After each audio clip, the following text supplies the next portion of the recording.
بديع الزمان وبدر الدلاب أمير الأنام وماء الغمام دعاء القليل وبرء العليل وهادي السبيل لدار السلام أحبك ربي فصلى عليك الصلاة وأزكى السلام نبي الهدى يا رسول السلام ويا مرسل رحمة للأنام ومثلك لا تلد الأمهات ولو عاش كل فتى إن الحمد لله تعالى نحمده ونستعينه ونستهديه ونعوذ بالله تعالى من شرور أنفسنا وسيئات أعمالنا من يهده الله تعالى فلا مضل له ومن يضلل فلا هادي له وأشهد أن لا إله إلا الله وحده لا شريك له وأشهد أن محمدا عبده ورسوله ولا يمدك كجوبتان وحيدكم سلام إسلامك السلام عليكم ورحمة الله وبركاته وحلقة سقالات وأنكشيكيني معجزويك حبيبك أنا محمد صلى الله عليه وسلم كسر للنبي ما اسمك ما قشف لأن حبيبك أنا محوير البخيل من ذكرت عنده ولم يصلي عليه بخيلك خنته وحاواي قفك النبي محمد صلى الله عليه وسلم مجعي سمقلي وأن كسلني هكمل نقول كسر لي اللهم صل على محمد وعلى آل محمد كما صليت على إبراهيم وعلى آل إبراهيم إنك حميد مجيد وبارك على محمد وعلى آل محمد كما باركت على إبراهيم وعلى آل إبراهيم إنك حميد مجيد مركا النبي مجيء اسم قشيد كسل مركز خير الله كسيه تاستن أقول رواية اللهم صل على محمد وكيس كتا صلى الله عليه وسلم وعليه كتا لكن مركز مجا النبي لما قشيد كسل خير الله كسيه ولا ليا وحكي كينينا معجزوي كنبي محمد صلى الله عليه وسلم وانا حلقة دي سقالات حلقة دي لصور ضعفي وحنكسو شيكيني إسراء والمعراج tii kasii horreysay waxaan kasoo sheekeynaa qur-aankii mucjizadiisa xalaqadeena maanta waxaan ka sheekeynaa oo mucjizada saddexaad mucjizada xabiibkeena maxamed sal allahu alayhi wasalam inshiqaaqi lqamar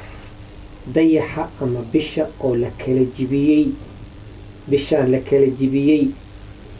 nacam bishaan aa ujeeda weyninka badan oo korkaaga taalo oo si hilaal ku bilaabanayso soo buuxsamayso intaa noqonaysana ooda noqonayso dhaxdaa laga kala jibiyey يا نو شيء الله سبحانه وتعالى كتاب كيس قرآن كان ونو شيء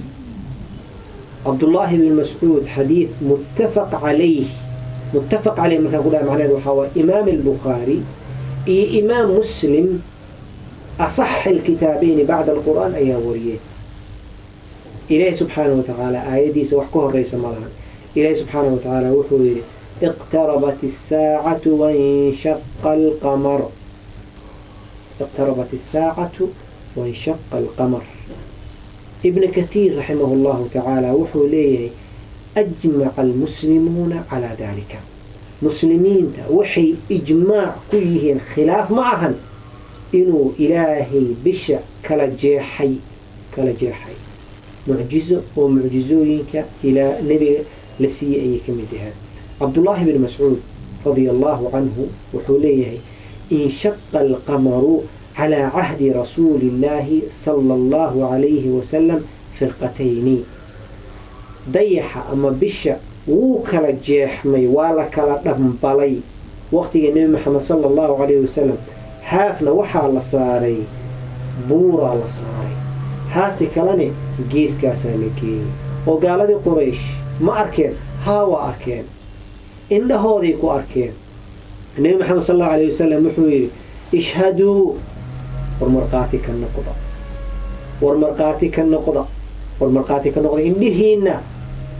قرآن ما أركينا لي وحي ملك ما أركينا تلي صوماهم ها إسراء والمعراج مركون وقاذا ما أركينا تلي صوماهم جبريل مركوكو كاري من مطلنا تلي قرآن كو مقنع سنيات تلي وحي إن حاجة أركاينا ما تلقوا تصي محاواي بش موجودة ولقوك لجبيل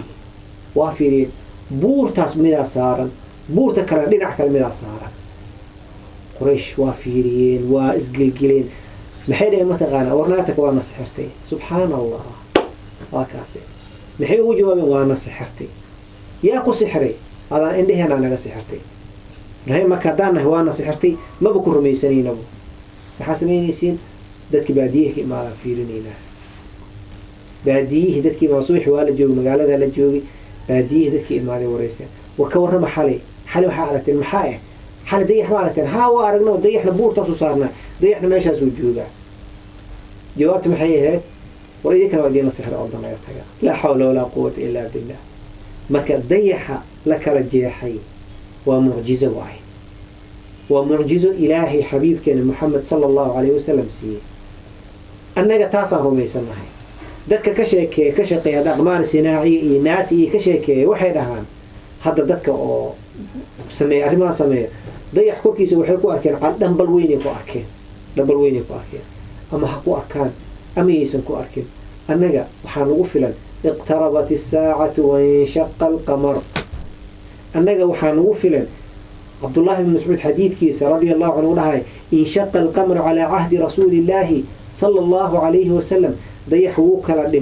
kala dhambalmay ama waa la kala dhambale waqtigii nabi Muhammad sallallahu alayhi wa sallam oo laba loo kala jeexay midna waxaa la saaray buur midna meesha la saaray billahi alaykum qof intaas rumiin waayay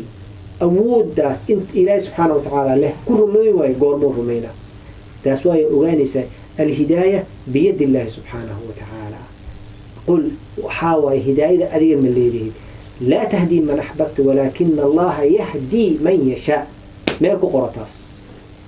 innaka laa tahdii man axbabta qofkaa rabtid ma hanuunin kartid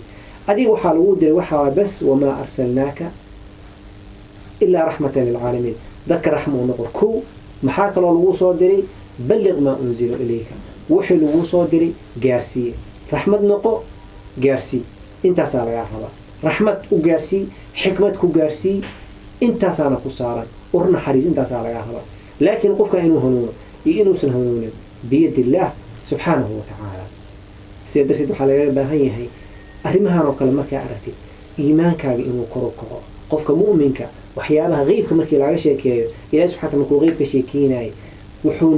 nagu ammaanay inaan qeybka rumaynayno annaga mu'miniin haddaan nahay waxyaabuhu ilaahay nagu ammaanaya ka mid ah inaan qeybka rumaynayno suurat albaqara waa aragti bilowgeeda shanta ay ugu horey suurat albaqara ilaahay markuu sheekeynay dadka waxaa nagu ammaanay waxaa waaye bilqeyb yu'minuuna bilqeybi qeybka inaan rumaynayno ayaana lagu ammaanay sida darteed waxaa loo baahan yahay waxyaabaha qeybiyaadka inaan rumayno rumayn kaliya ma waxaa loo baahan yahay iimaankeena inuu kor ugu kaca loo baahan yahay hadduu iimaankaa kor ugu kici waayo awoodda ilaahay aad ku ogaaweysay mucjizada ilaahay aad ku ogaaweysay gadaal isugu noqo ilaahay waxaa weydiisataa qalbigaaga inuu safeeyo ilaahay waxaa weydiisataa qalbigaaga inuu iimaanka buuxiyo ilaahay waxaa weydiistaa qalbigaaga khayr inuu ka buuxiyo yani bishii waxaa ku jirta tarbiyada ku jirta bishii nafta la tarbiyeynaya lagu jiraa bishii ilaahay la weydiisanaya inuu ku garabgalaa la taagan yahay duceyso ilaah waxaa tiraa i hanuuni ilaahayow khayrka i tus ilaah albaabka khayrka ii fur adigaa lagaa rabaa hadda adiga duceyso weysiya kuu duceyna billaahi calayk